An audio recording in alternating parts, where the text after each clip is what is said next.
In accordance with Standing Order 43, the time for members' statements has concluded. Just ask members to take their seats quickly and quietly. Are there any questions without notice? And I call the Leader of the Opposition. Thank you very much, Mr Speaker. My question is to the Prime Minister. Prime Minister and the Minister for Indigenous Affairs recently met with me, and I'm very grateful for that, to discuss the unprecedented and tragic levels of sexual abuse of children in Alice Springs and elsewhere in the Northern Territory. Government, please join with the opposition in supporting a Royal Commission into sexual abuse of Indigenous Australians. Give the call to the Prime Minister. I thank the member for his question, the Leader of the Opposition. I also thank him for the constructive engagement that we had in my office with the Minister for Indigenous Affairs about what is very serious issues. The Leader of the Opposition would be aware that in just last year, in fact, the National Strategy to Prevent and Respond to Child Sexual Abuse 2021-2030 was put in place by the former government. It was put in place with the support of state and territory governments and with the bipartisan support of what was then the opposition and is now the government. This is important because quite clearly when it comes to these issues we need to work cooperatively across Parliament, but across parliaments as well in different levels of government. And this work of course includes responding to the recommendations of the Royal Commission into institutional responses to child sexual abuse. The National Office for Child Safety is leading work to protect all Australian children for child sexual abuse under the National Strategy to Prevent and Respond to Child Sexual Abuse for this decade. This was put in place by the Morrison government just last year, as a result of the evidence that was put forward, and I congratulate the former government in doing that. They had our support in doing it. The National Strategy includes measures led in partnership by the National Indigenous Australians Agency and First Nations experts to support and empower First Nations communities in the Northern Territory. Minister Burney was on the ground in Alice Springs recently, and Minister Burney might like to add to the answer about what she saw as well on the ground in those communities. But I thank the Leader of the Opposition for his question. I give the call to the Minister for Indigenous Australians. Thank you, Mr Speaker. On the ground, just recently, I visited Alice Springs, not long after the Leader of the Opposition was there. I spoke to Territory families, I spoke to women's services, I spoke to youth services. In fact, I visited 2 youth services. Not one single person raised with me the issue of Royal Commissions into Aboriginal children and sexual assault. What they did raise with me was working in partnership with concrete actions to address this issue, which is unacceptable. Before I call the member for Boothby, I'd like to inform the House that present in the Distinguished Visitors Gallery today is the Right Honourable Anne-Marie Trevelyan, the Minister of State, Indo-Pacific in the United Kingdom Government, and a great friend of the Parliament, Her Excellency Ms Vicky Trudell, the High Commissioner for the United Kingdom. A welcome to you both.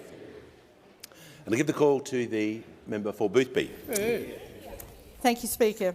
My question is to the Attorney-General. Why is it important to the Albanese Labor government to deliver on its promises, especially the National Anti-Corruption Commission? Good question. The member for Bowman is warned.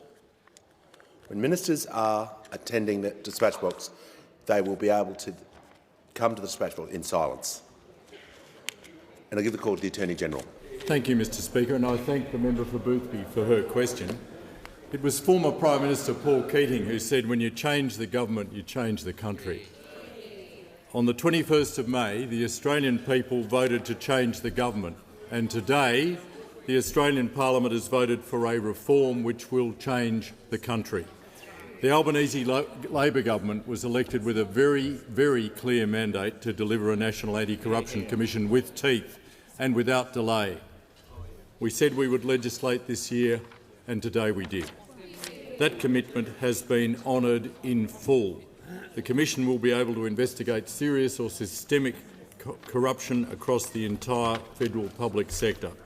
The Commission will have the necessary powers to root out corruption when it occurs, and importantly, the Commission will be able to work to prevent corruption from happening in the first place.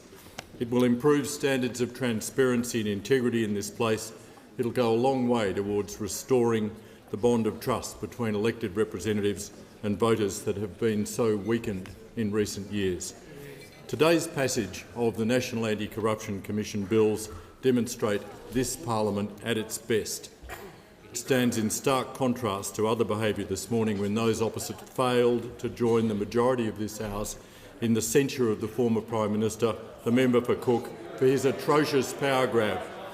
Order. I would also remind the House that it was those opposite who promised a National Anti-Corruption Commission in December 2018 and never delivered.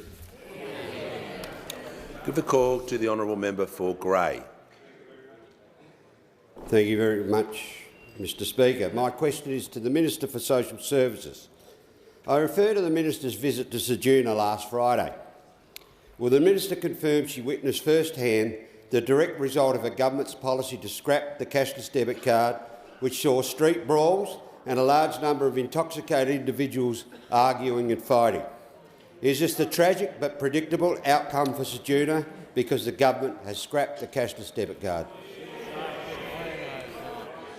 The call to the Minister for Social Services. I'd like to thank the member for his question, and I was very pleased to visit Ceduna last Friday, where I was able to engage with a range of different organisations and services to talk to them about what they needed going forward to make sure that they were supported and properly provided services.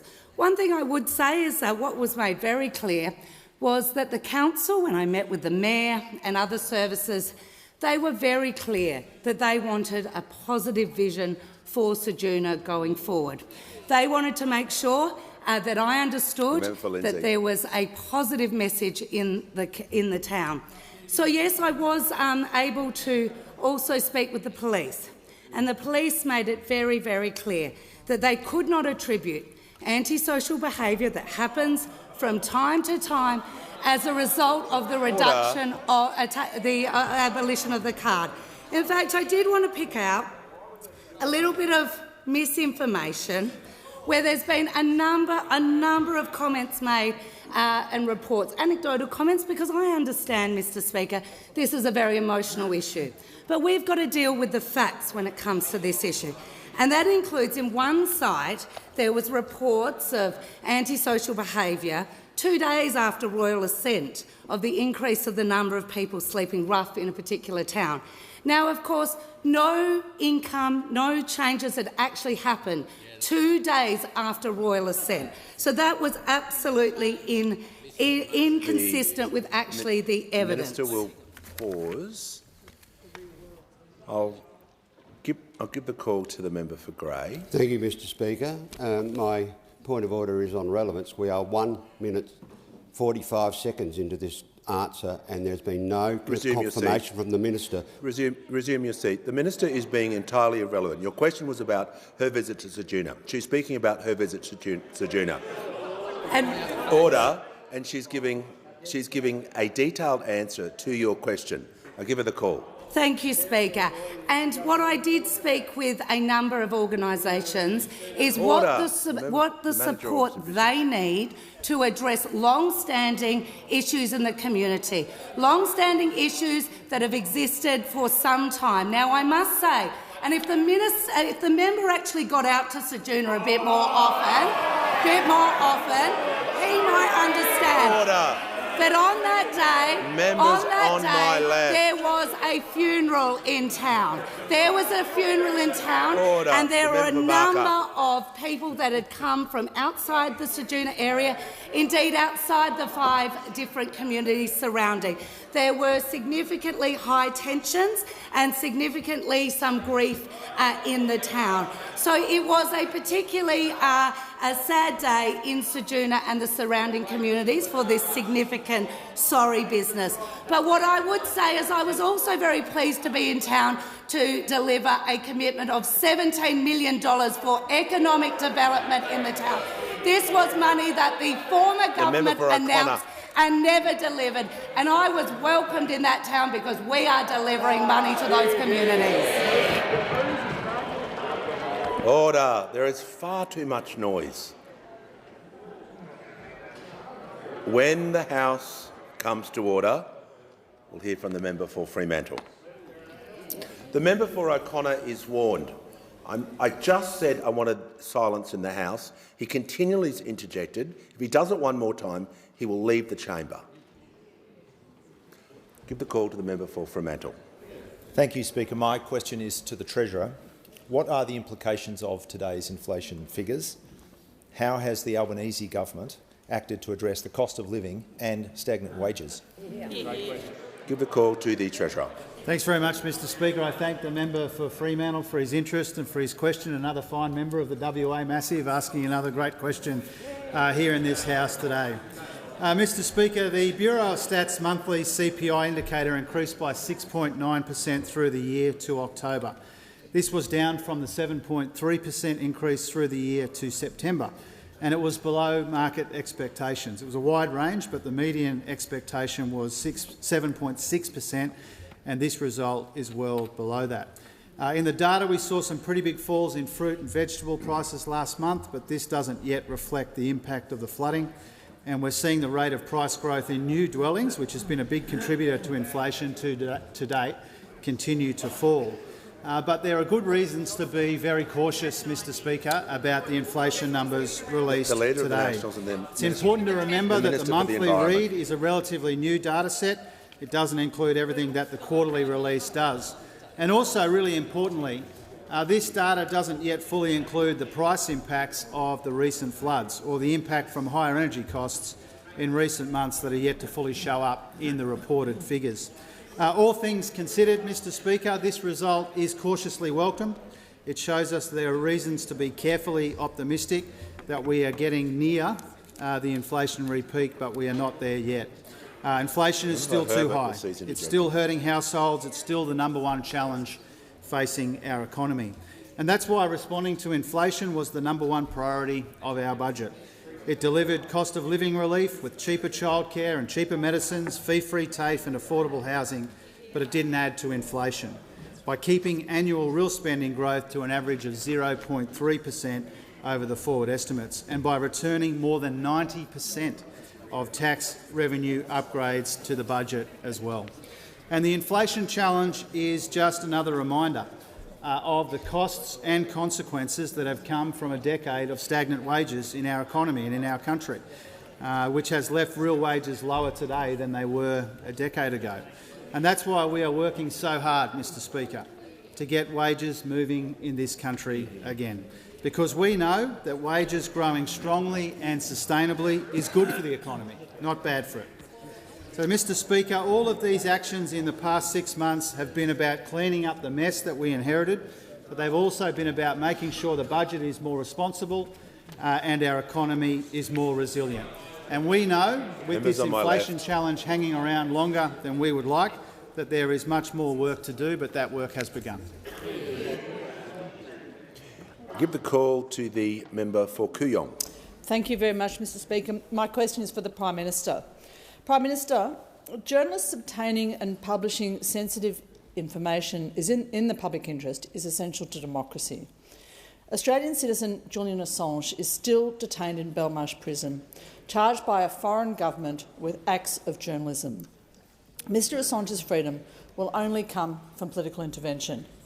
Will the government intervene to bring Mr Assange home? Call to the Prime Minister. I thank the member for Kooyong for her question, and she raises an issue that is of great interest to many Australians and of interest to people, it must be said as well, across this chamber. I particularly note the members for Bruce, the member for New England, for example, people who have raised this question. I, some time ago, made my point that enough is enough. It is time for this matter to be brought to a conclusion. In that, I don't express any personal sympathy with some of the actions of Mr Assange.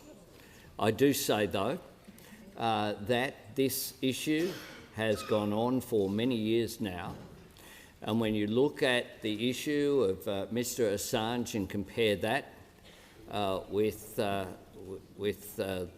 person responsible for leaking the information, Bradley Manning, now Chelsea Manning, she is now able to participate freely in US society. The government will continue to act in a diplomatic way, but can I assure the member for Kooyong that I have raised this personally with representatives of the United States government. My position is clear and has been made clear to the US administration that it is time that this matter be brought to a close. This is an Australian citizen. As I said, I don't have sympathy for Mr Assange's actions on a whole range of matters. But having said that, you have to reach a point whereby what is the point of this continuing, this legal action, which could be caught up now for many years into the future. So I will continue to advocate, as I did recently in meetings that I have held. I thank the member for her question and for her genuine interest in this, along with so many Australian citizens who have contacted me about this issue. Before I call the member for Lyons, I'd like to inform the House that also in the gallery today is Mr Greg Warren, the member for Campbelltown and the New South Wales Parliament and the Shadow Minister for Local Government. Give the call to the member for Lyons. Thank you, Speaker. My question is to the Minister for Local Government and Territories. How is local government being given a voice by the Albanese Labor government? How is it being heard? The call to the Minister for Regional Development, Local Government and Territories. Thank you, and I thank the member for Lyons for his question. A man who has to work with 12 local government areas in his electorate. And as a former regional mayor, I know the importance of working with all levels of government to make sure that you can deliver the services your communities rely on. The local government sector is a trusted delivery partner for the federal government. They are the only level of government who deliver services to every town, village and every community across this country. As a government, we know how important the sector is, which is why we have brought local government back to the table of National Cabinet. We rely on councils to deliver services on behalf of the federal government, whether that's disaster recovery, whether it's aged care, whether it's closing the gap initiatives or other community services. If we're going to rely on them, we have to give them a seat at the table and listen to them. We are also bringing back the Australian Council of Local Government in 2023. 546 local government areas across this country, bringing them here to speak directly with the Prime Minister, with Cabinet Ministers, with Ministers and the government on how our priorities and their programs can be delivered best into communities. On top of that, this week I held the first Labor government ministers meeting, local government ministers meeting of the Albanese government. We discussed critical issues: local government sustainability, housing, critical shortages in skilled workforces and their own capability. We know local governments across Australia deserve broad sweeping policy that delivers and meets the needs of communities across this country, and we will ensure that their voices continue to be heard. Local government across the country will benefit from all of our policies, whether it's increased jobs in the renewable energy sector, access to secure housing, better connectivity, or helping them deliver their locally led solutions. We are continuing to provide financial support for local councils so that they can fix roads, upgrade facilities and provide essential services. Let's not forget, it was the Whitlam government that introduced financial assistance grants, $64 billion delivered into the sector since that time. And in 2022-23, this government is committed to delivering $2.9 billion in financial assistance grants to local governments across the country. We've also committed $750 million in local roads and community infrastructure, an increase of $250 million on what those opposite committed, because we know how important local roads are to our communities. We know this untied funding enables local governments to deliver their community priorities and enables the best place-based solutions to come through. I know firsthand how important funding is, and I've met with over 170 councils who reiterate that they want to work with the federal government that wants to help them deliver for their communities. Order. Give the call to the honourable member for Barara. Thank you, Mr Speaker. My question is to the Minister for Indigenous Australians. Can the Minister advise whether, on her recent visit to Alice Springs, anyone raised with her concerns about an increase in child sexual and physical assault and violent crime? I give the call to the Minister for Indigenous Australians. Thank you, Mr Speaker. Child sexual abuse is abhorrent. Every single person in this chamber is of that view. No matter where you live, our children have a right to grow up safe and healthy. And let me assure this chamber, as a First Nations woman with decades of experience in education and child protection, I know the best way to protect children is to work with communities. I was the Minister for Community Services in the New South Wales Parliament. I saw the worst of what could happen to children when they were abused. I dealt with it on a daily basis. Years and years of experience. I am focused on concrete actions that make a difference. Establishing a Royal Commission does not mean concrete actions on the ground directly with local communities. Yes, I did go to Alice Springs. And in Alice Springs, as I said previously, I met with families, Northern Territory. I met with women's services. I met with children's services, and I met with youth services.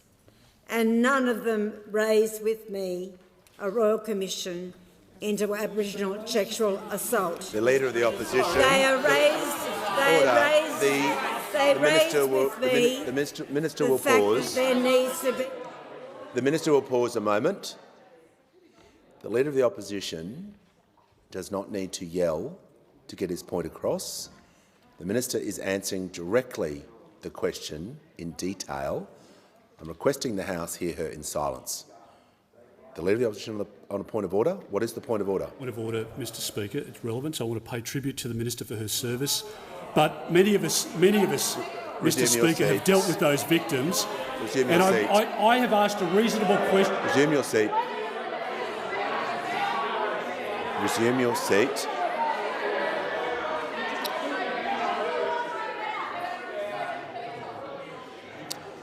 The Leader of the Opposition, if he wishes to raise a point of order on relevance, he's entitled to do so. He did not do so.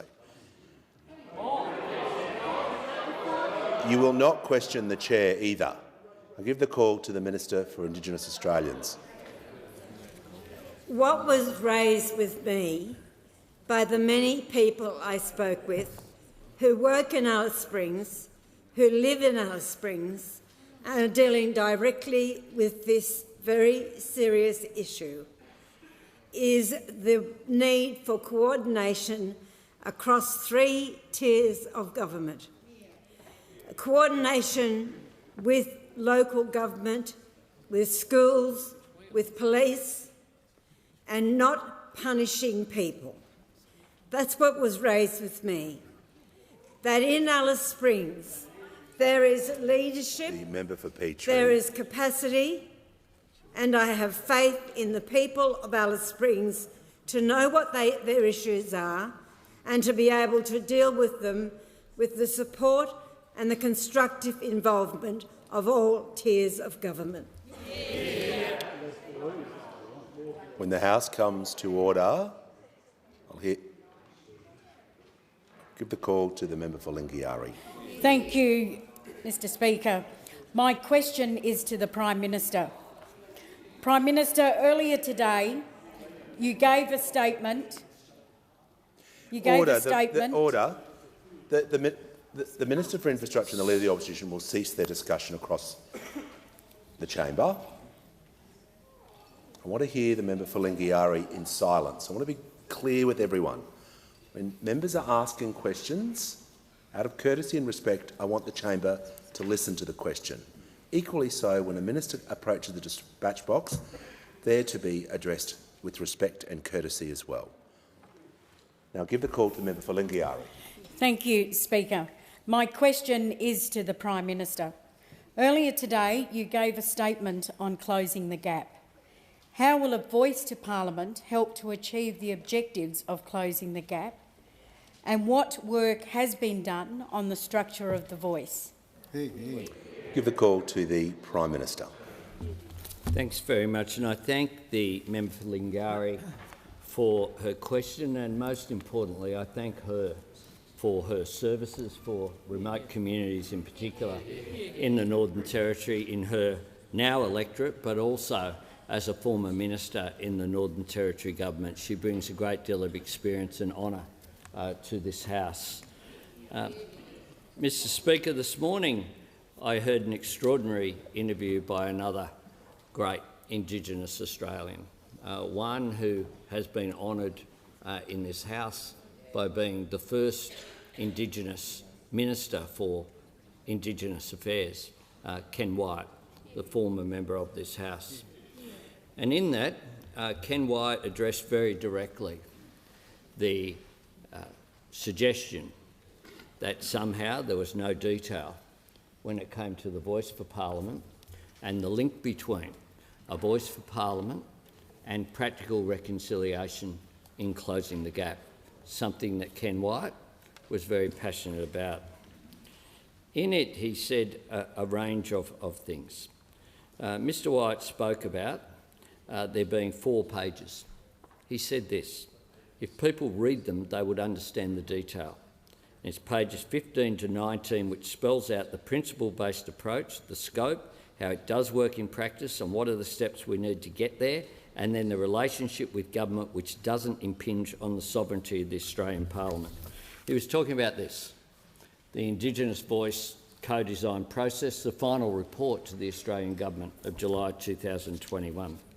He went on to say, now I took this report to Cabinet twice, not once, but twice.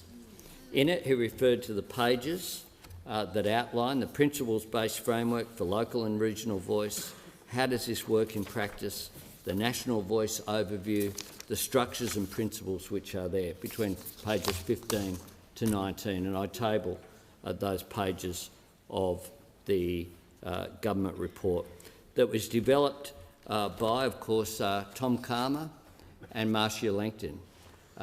They were, of course, commissioned by the former government. It reported to the former government. It is 280 pages of detail, 280 pages of detail about how the voice will operate. And what's more is that it arose from the 2018 Joint Select Committee on Constitutional Recognition relating to Aboriginal and Torres Strait Islander people's final report, where there are clear recommendations in that report. It was a bipartisan report. Order. We have had this process for a long period of time. It's time we advance this project. Give the call to the Honourable Deputy Leader of the Opposition. My question is to the Prime Minister. Today, the Minister for Industry was asked what would happen if states rejected Labor's half-baked plan on power prices. The Minister could only say, "Let's wait and see." Asked for his message to Queensland, the Minister could only say, "I love Queensland." When pushed for actual details, the Minister said, "I was hoping you wouldn't ask for details." Given the government has no idea about the details— The Deputy will just resume her seat. The Minister for Defence Industry has been continually interjecting on the Deputy Leader of the Opposition. I made it clear the question before. This will apply to both sides of the chamber. So, out of respect for the Deputy, I'm going to ask her to state her question again. Give her the call. My question is to the Prime Minister. Today, the Minister for Industry was asked what would happen if states rejected Labor's half-baked plan on power prices. The Minister could only say, "Let's wait and see." The Attorney-General will not interrupt the Deputy Leader of the Opposition. She will start her question again and give her the call. My question is to the Prime Minister. Today, the Minister for Industry was asked what would happen if states rejected Labor's half-baked plan on power prices. The Minister could only say, "Let's wait and see." Asked for his message to Queensland, the Minister could only say, "I love Queensland." When pushed for actual details, the Minister said, "I was hoping you wouldn't ask for details." Given the government has no idea of the details, why won't the Prime Minister say sorry for giving false hope to Australians about lowering power prices? The call. Order. Order. Members on my left, I give the call to the Prime Minister. I really love Queensland. I give the call to the Prime Minister. He'll be heard in silence.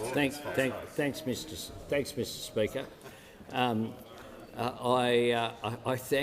think the member for her question, which is based upon a range of false premises, and I'll make the following comments. One is, I did hear the interview conducted by the Minister for Industry, and I thought he did very well. So congratulations. I thought also, and I want to make further comments. That's the first point that I'll make. Second point I'll make is I love Queensland too.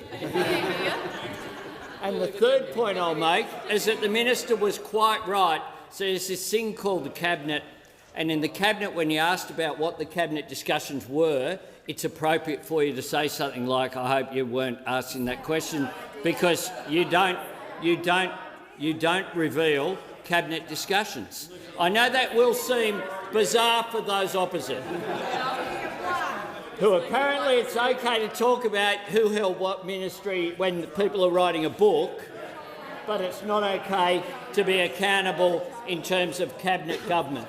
So I encourage all of my Cabinet colleagues, when asked to reveal Cabinet discussions, to say exactly that. To say, "I'm not telling you," or "I hope I wasn't being asked that question," because we don't talk about Cabinet processes. The Cabinet is dealing with these issues. The Minister for Industry is diligently consulting with the manufacturing sector in particular. The member for Fairfax will cease interjecting. And he is doing. The member for Fremantle. The member for Fremantle will cease interjecting, will be warned. The member for Fairfax is getting close to a warning, and I give the call to the Prime Minister, who will be heard in silence. And he is doing a terrific job in that process. We'll continue to work through these issues. We have said that we will make some announcements before Christmas. There's a time frame that we have said for our announcements. We stand by it, and I thank the Minister for Industry on the work that he's doing as part of that process, and I congratulate him on a terrific interview. And I hope that people do continue to listen to PK between 7:30 and 8 o'clock, because the interview with the Minister for Industry was equalled, at least, with respect, by the rather extraordinary contribution of Ken Wyatt. So I encourage you to look at both transcripts. Prime Minister's time has concluded. Give the call to the member for Macon. Thank you, Mr Speaker. My question is to the Deputy Prime Minister. How will the Albanese Labor government fix the failure of the former government to provide accurate, reliable and transparent information when it came to defence spending and key projects? Give the call to the Minister for Defence and Deputy Prime Minister. Well, can I thank the member for his question? Today, Mr Speaker, the parliament is focused on transparency. Although, to be honest, transparency ought to be a foundational ethic in all that we do on every day. The member for Cook's defence of his actions, that he would have told the truth if anyone had actually asked him, obviously treats every member of this House, and particularly his own colleagues, with complete contempt. But the idea— The Minister for Defence will resume his seat, and I will hear from the Manager of Opposition Business. It was a question about defence. On the most charitable view of this question, he is well outside the scope of it, and he ought to be directed back to the— I agree with the Manager. The question was about the member for Braddon and the member for Lindsay are not helping the situation about defence spending on key projects in comparison to the previous government, and I give him the call. Thank you, Mr Speaker. But the idea that the failure of transparency in the former Liberal government was solely confined to the member for Cook would be completely wrong, because it was an abiding culture of all of them. It belonged to every one of them, and it most certainly applied in defence. Now, today we learn, through the ANAO's report onto Defence administration of the Integrated Investment Program under the former coalition government, that when those opposite were advised that the attack-class submarine program would cost $78 billion, the number they provided to the public was $50 billion.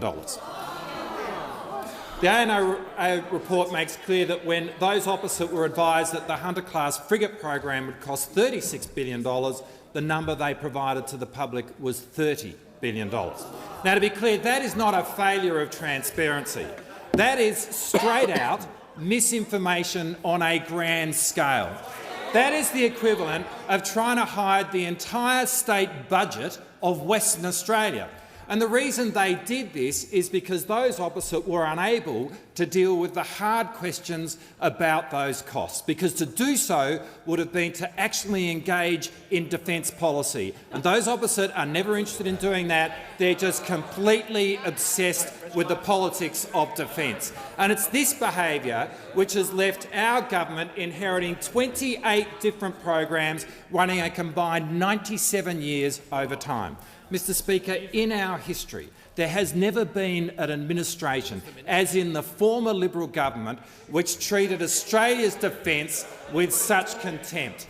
Now, the Albanese government is different. We are introducing an independent program office. When programs go wrong, we are going to have objective criteria by which they are put on the projects of interest, projects of concern list. And then there will be monthly reports to ministers so we can get that back on track. But all of that pales into insignificance compared to the fact that we will be transparent with defence spending and the challenges which face our country, because we understand that it is transparency which drives value for money when it comes to defence spending in this country. The Minister's time has concluded. Order. I'll give the call to the member for McPherson. Thank you, Speaker. My question is to the Minister for Immigration, Citizenship and Multicultural Affairs. It is a privilege, not a right, to be welcomed as a guest to our country. In government, the Coalition cancelled more than 10,000 visas of dangerous non-citizens who posed a threat to the Australian community. Minister, how many visas have you cancelled under the character provisions of the Migration Act? Order. Order. Members on my right, give the call. Order. The member for Cooper will cease interjecting. The member for McNamara, the member for Barker will leave the chamber under 94A. give the call to the Minister. Thank you, Speaker, and I thank the Shadow Minister for Home Affairs for her question. As she would be well aware, on this side of the House when we were in opposition, we supported the 2014 changes to the character cancellation regime. The member for Latrobe is warned. As the member for Latrobe should remember, because he was in this place, we supported in 2014 the changes introduced by the former government to the character cancellation regime. We believe it is important that we cancel visas where appropriate. We deny visas and cancel visas as appropriate. We also think that this is an area where a common sense approach is required, because we have seen unintended consequences of the regime that was put in place by the former government. We've been working through those, having regard in particular to the critical importance of our relationship with our good friends in New Zealand. These are issues that should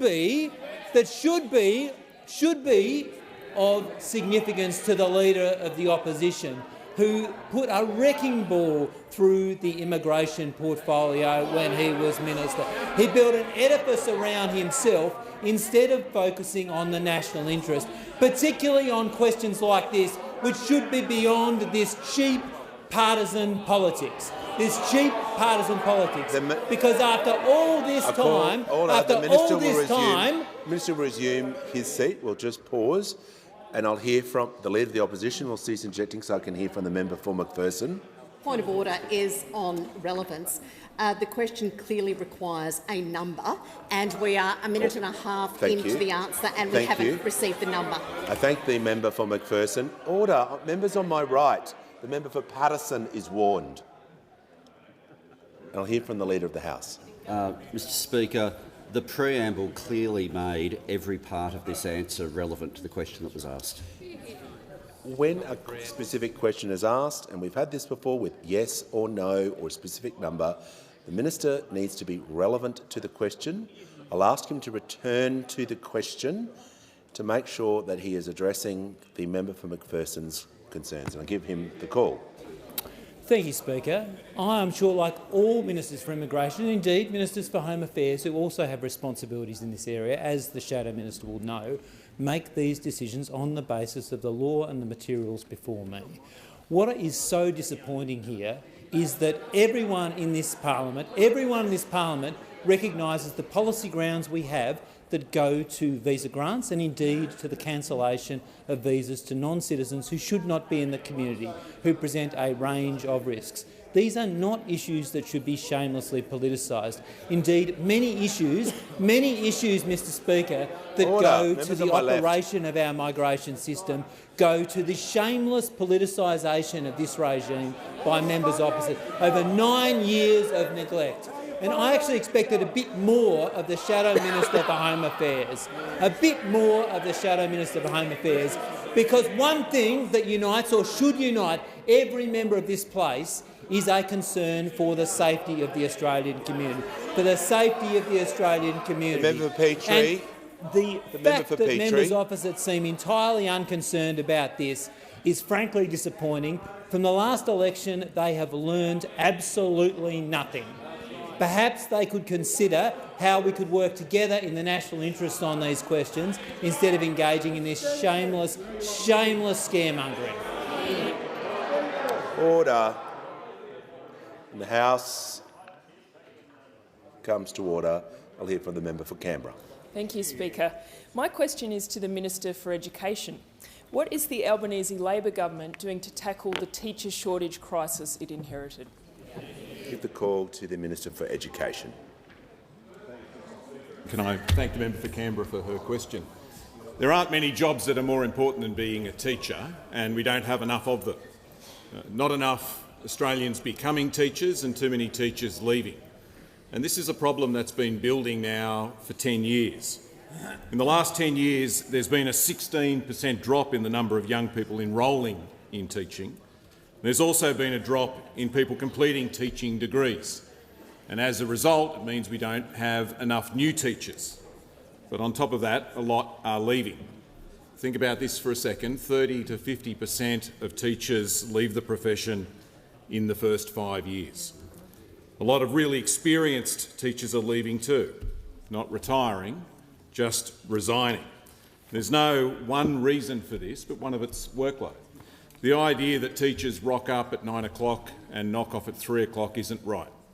The Productivity Commission released a report a couple of months ago that made the point that Australian teachers work longer hours than teachers overseas, but they spend less time in face-to-face teaching than their international counterparts. The report showed that only 40% of the hours Australian teachers work is face-to-face teaching.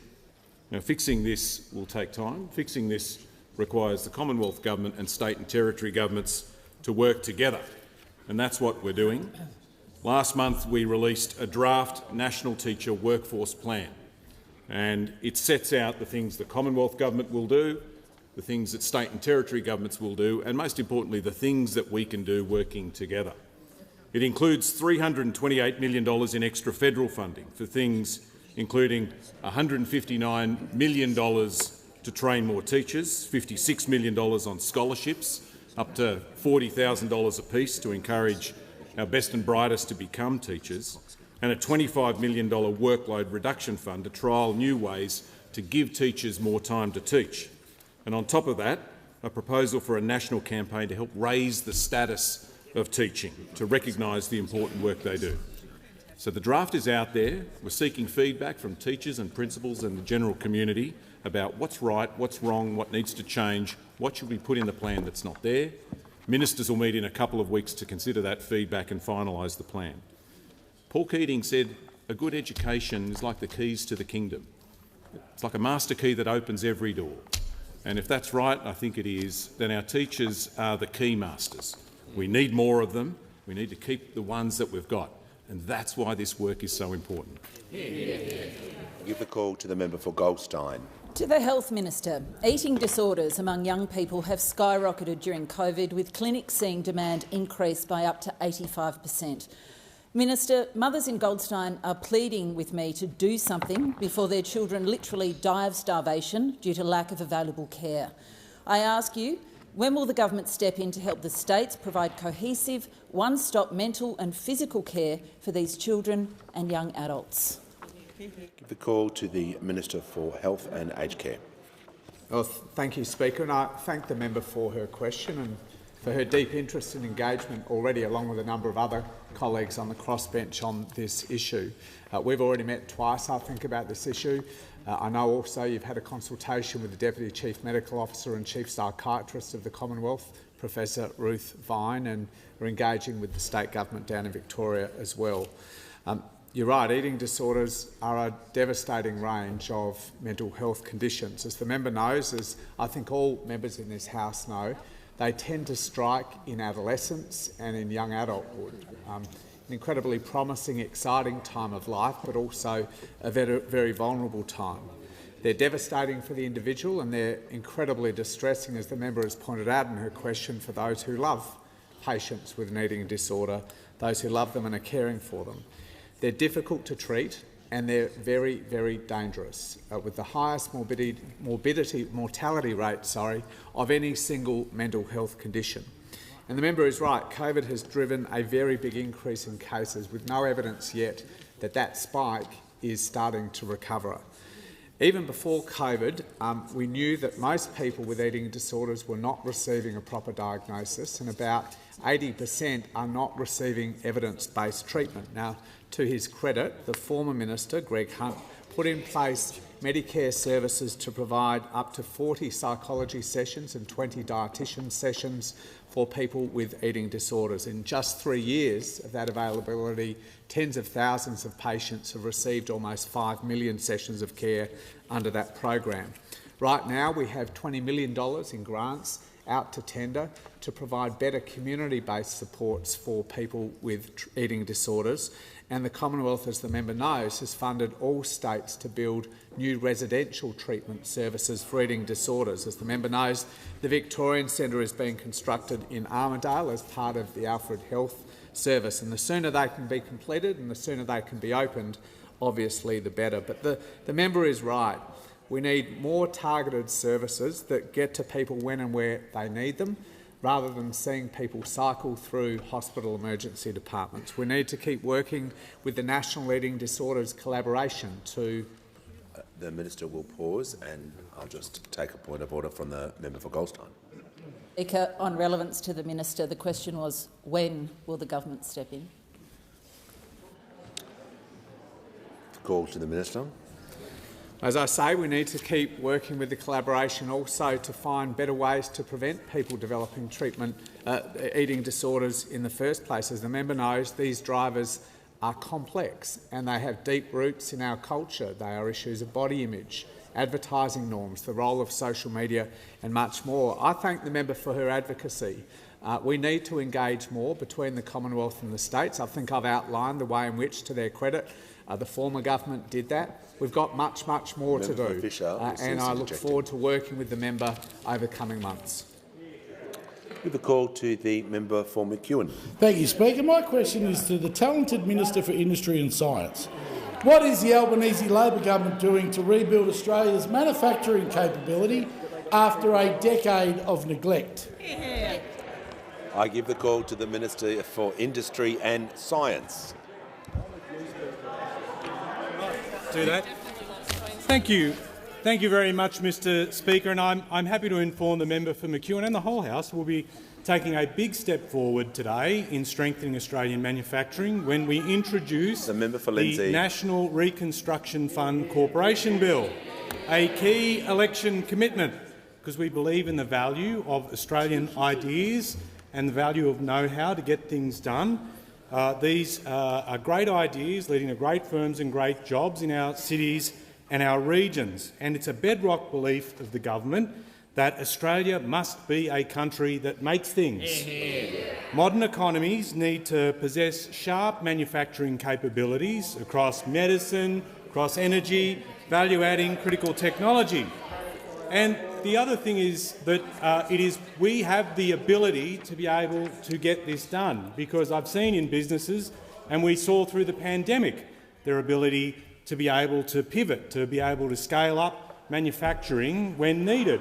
And I'm reminded of a visit into the member for Lilley's electorate, seeing 888 Engineering, and I was visiting the member for Lilley's electorate because, as you all know, I love Queensland. You may have heard that. May have heard that.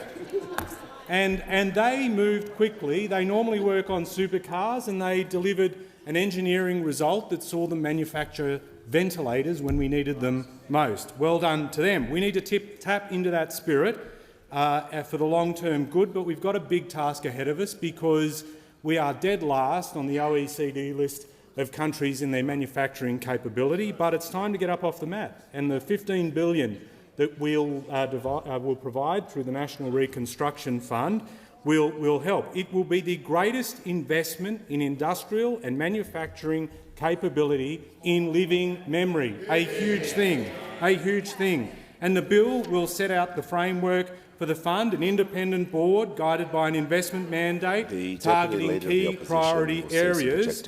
And again, I need to emphasise for the House, this will be an independent board making their decisions, not a colour-coded spreadsheet in sight. It will be decisions made on the basis of the national interest, not political interest.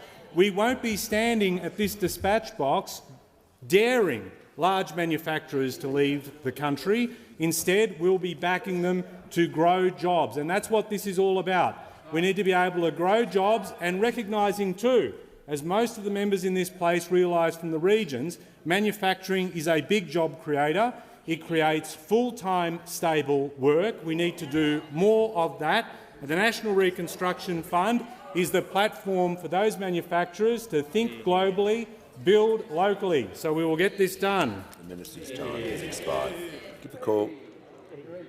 Give the call to the member for Hume. Thank you, Mr Speaker. My question is to the Assistant Treasurer. I refer the Minister to reports today in the Financial Review that former ACCC Chair Rod Sims said multi-employer bargaining raises issues for competition and consumers. Can the Minister guarantee that consumers won't pay higher prices as a result of the government's extreme industrial relation changes? Give the call to the Assistant Treasurer. And I thank the member for Hume for his question. What I can guarantee, and what every member of the Albanese Labor government can guarantee, is that we stand for higher wages. That we stand for workers having a fair go and being able to negotiate on an equal basis with employers and to be able to get wages moving again. This is in stark contrast to the policies of those on the other side of the House, because for 9 years— The member for Hume has asked this question. Because for 9 long years on their watch, we saw wages stagnate. And for households which are struggling with cost of living increases, there are 2 ways to deal with this, and one of them is to ensure that we can get wages moving again. And we've heard time and time and time again from employers in the childcare sector, in the aged care sector and in other caring sectors across the economy that they cannot attract workers. And one of the reasons they cannot attract workers is because the wages aren't able to compete with other comparable jobs across the economy. So what we on this side of the House can confirm, is that our policies— will pause. The minister is being relevant to the question and specifically is talking about employment bargaining. So I will hear from the Shadow Treasurer on a point of order. On relevance, Mr Speaker. Consumers just want to know if they're going to pay more. Consumers are workers too, by the way. I call the Leader of the House. Order. Mr Speaker, I just refer to your earlier rulings about abuse of points of order. When you have a situation where a minister is clearly already being relevant and abuses like that continue, I'd simply ask it to be taken into account in future. Order. I'll hear from the Manager of Opposition Business. Well, on the point of order, Mr Speaker, the question was about consumer prices, asked of a minister who has responsibility for consumer protection, and we've had not one mention of consumers and prices consumers will pay. Resume your seat. Resume your seat for a moment. There are 2 parts to the question, and one was clearly about multi-employee bargaining and industrial relations. Just because you don't like the answer does not mean you can jump up and take a point of order on relevance. If the minister was not being relevant, I would bring him back to the question.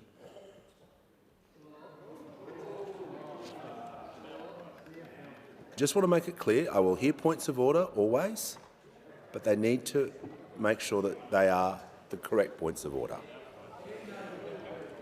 Just going to ask the Assistant Minister to return to the question. I'll give him the call.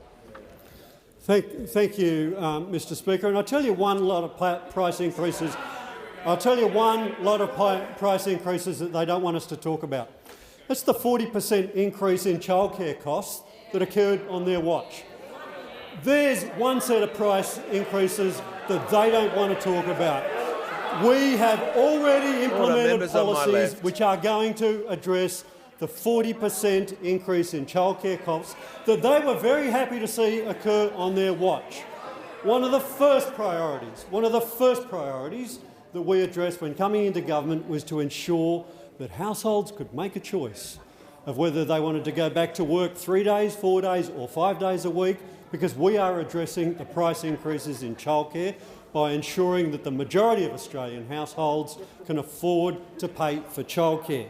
Now, I can understand that the Leader of the House got a bit jumpy when I was talking about negotiations, and we are concerned to ensure that low-paid workers are able to access a bargaining stream which enables them to negotiate fairly. You can understand why the Leader of the Opposition is very jumpy whenever we talk about negotiations, because the last negotiation he was involved in didn't go so well.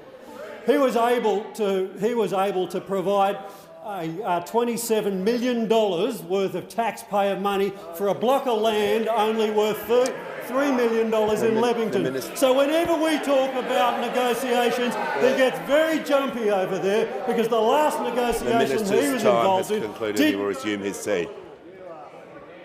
I give the call to the order. The House comes to order. I'll hear from the member for Tangney. Thank you, Mr. Speaker. My question is to the Minister for Home Affairs. What progress has the Albanese Labor government made in the Home Affairs portfolio in its first 6 months? Thank you. I give the call to the Minister for Home Affairs and Cybersecurity. Thank you, Speaker, and I thank the member for his question.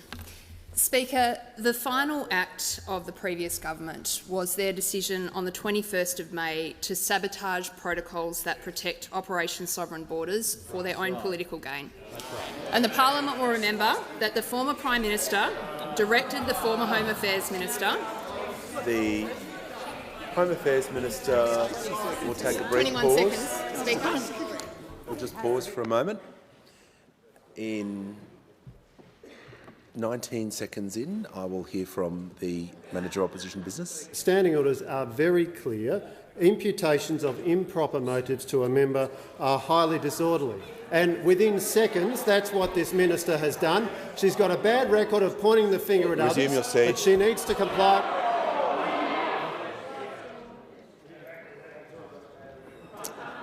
I'm going to ask the Minister to begin her answer again and to refer to the question. I'll give her the call. Thank you so much, Speaker, and they don't like it much when we talk about this subject, do they? For very good reason. And I'm actually referring to facts that were found in a report that was provided to me in July of 2022 that demonstrated that the former Prime Minister directed the former Home Affairs Minister, who's getting quite vocal over there, to order a senior military officer to issue a public statement about a live military-led operation in which young Australians in uniform were at risk. She didn't do it herself. She asked a public servant to do it for her. The report that was released to me about this incident... He's already had his go. He's already had his go, Speaker. The Minister will pause. I'll ask the Manager of Opposition to state the point of order, otherwise I will sit him down pretty quickly. This point of order is on relevance. The question was about the progress the Albanese Labor government has made. It wasn't Resume your seat. Resume your seat. Order. The members on my right will cease interjecting so I can hear from the Leader of the House. Mr Speaker, to the point of order, as the Minister's been making clear, in those first 6 months there was a report that she received, which she is now describing. The member for McPherson will cease interjecting. Before the Minister resumes, the question was The question was about progress in the past 6 months. The Minister is being entirely relevant, and I do not want her interrupted for the remainder of her time. I'll give her the call. I know, sometimes the facts hurt, Speaker. It found in this report that the Minister and her office had interfered inappropriately with the work of the public service and demonstrated that the former government put their political interests above the national interest, and this is an approach that I see right across the Home Affairs portfolio. Speaker, the House will remember that one of the first actions of the former member for Cook on becoming Prime Minister was to abolish the Cybersecurity Ministry. Well, haven't the chickens come home to roost on that one? Australia has just experienced its two worst ever cyber attacks within 3 weeks of one another. Members on my left will the Australian government, in the last 6 months... The member for Moncrief is warned. The Minister will continue and be heard in silence. There is no question that in the last 6 months, the new Australian government... is warned. There is no question that in the last 6 months, the new Australian government has done more to protect the cybersecurity of Australians than the previous government did in the whole preceding 6 years. Now, Speaker, this has included creating... The member for Wannon is warned. The Minister will be heard in silence. Give her the call. It's not a history I'd be proud of either. This has included creating an incident response function which did not exist before we came to office. It's involved fixing privacy laws and the rollout of a new model of policing which will see the Australian government hack for hackers. And there is a lot more work to be done. There will be more cyber attacks, but we are punching back for the first time in this critical area of policy. Speaker, on immigration, when we arrived in office, there were 1 million unprocessed visas sitting in the system, no plan to process them, in the middle of the biggest labour shortage we have had in 70 years. And I want to pay credit to the Minister for Immigration for the work he has done. Now, I could go on, Speaker. Failed citizenship laws that left a legal and constitutional mess, an immigration policy framework totally failing to meet the nation's needs, an immigration system being exploited by criminals. For every rock I look under, there is a legal and policy mess created by the former government, and we are cleaning it up.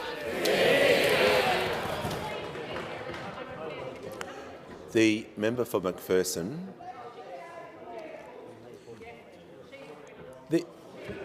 The member for McPherson, if she continues to interject, will be warned.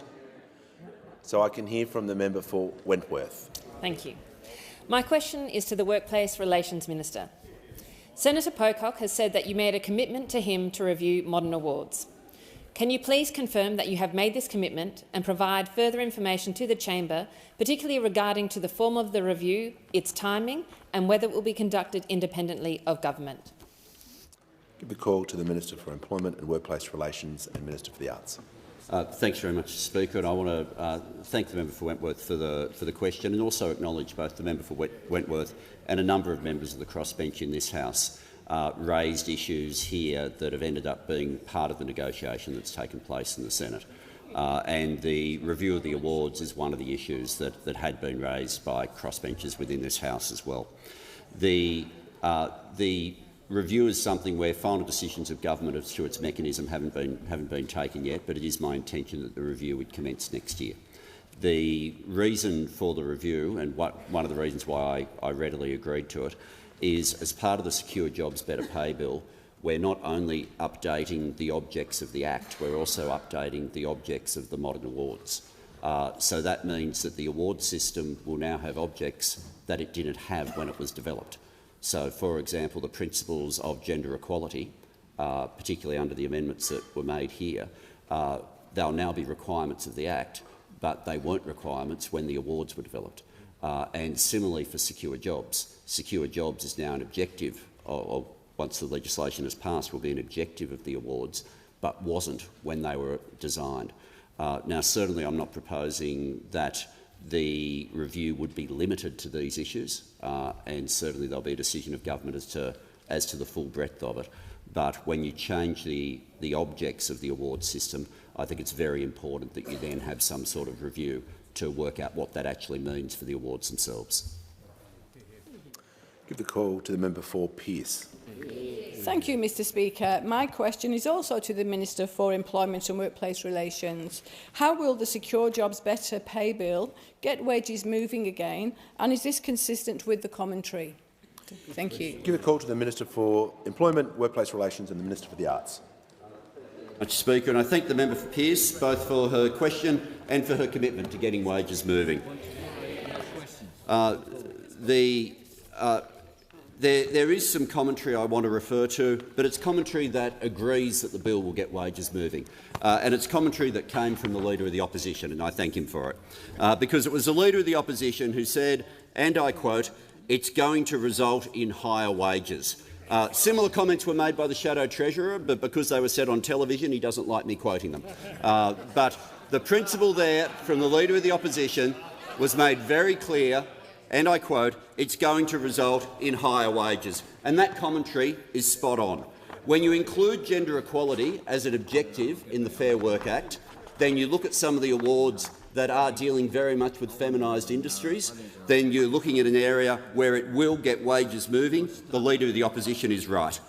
When you give the Fair Work Commission the power to consider equal remuneration and work value cases in a much more effective way, and you make it easier to run an equal pay case, that will get wages moving. The Leader of the Opposition is right.